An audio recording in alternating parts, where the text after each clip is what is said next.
Malaysia শ্রমবাজার নিয়ে আমাদের আগ্রহের কমতি নেই। ২০২৫ সালের মে মাসে যখন মালয়েশিয়া এবং বাংলাদেশের মিটিং হয়েছিল মালয়েশিয়ার কুয়ালালামপুরে, এবং আবার সেম ওই মাসেরই মে মাসেরই ২১ এবং ২২ তারিখে মিটিং হয়েছিল বাংলাদেশে। তো আমরা ২১ এবং ২২ তারিখের মিটিংয়ের পরে আমরা একটা ভালো ফলাফলের আশায় ছিলাম। আমরা সবাইকে বলেছি যে আমরা ২১ এবং ২২ তারিখের পরের মিটিংয়ের পরবর্তী সময়ে আমরা বিস্তারিত মালয়েশিয়া শ্রমবাজার নিয়ে বলতে পারবো, কবে থেকে মেডিকেল শুরু হয়, কবে নাগাদ কার্যক্রম শুরু হয়।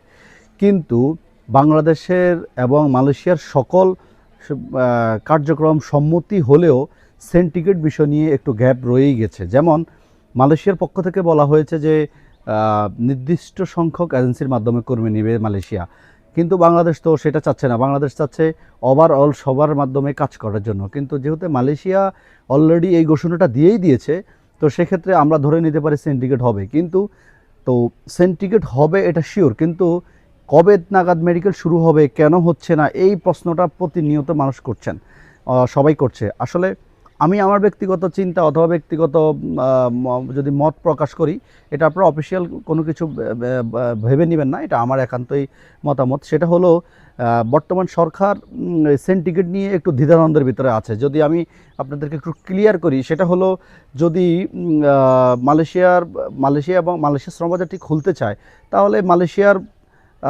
পক্ষ থেকে সেন্টিগ্রেটের কথা বলা হয়েছে, এটা যেমন শিওর এটা হবেই, কিন্তু বাংলাদেশের পক্ষ থেকে বলা হয়েছে যেন সেন্টিগ্রেট না হয়। কিন্তু যেহেতু মালয়েশিয়া সেন্টিগ্রেট ছাড়া খুলবেই না, তাই সেখানে বাংলাদেশ নিরুপায়।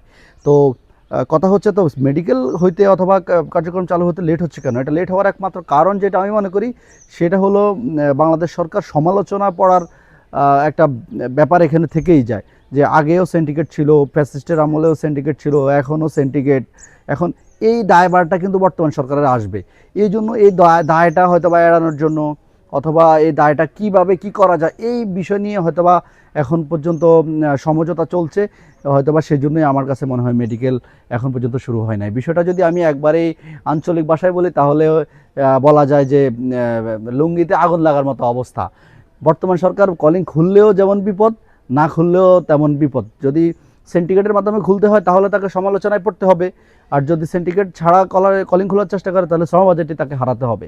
এখন এইটা যতক্ষণ পর্যন্ত মীমাংসা না আসবে, অথবা বাংলাদেশ সরকারের পক্ষ থেকে যে সমালোচনাটুকু মেনে নিতে পারলে, আমার কাছে মনে হয় যে কোনো দিন মেডিকেল শুরু হয়ে যেতে পারে। তবে এখনও যেহেতু কোনো নির্দেশনা আসে নাই কবে থেকে মেডিকেল শুরু হবে, কে কে কাজ করবে, কোন কোন সিন্ডিকেট থাকবে, তো এইটা যখন এখনও শুরু হয়, নির্দিষ্ট হয় নাই এখন পর্যন্ত প্রকাশনায়। অতএব আপনারা এখনই কারো কাছে যাওয়ার দরকার নেই।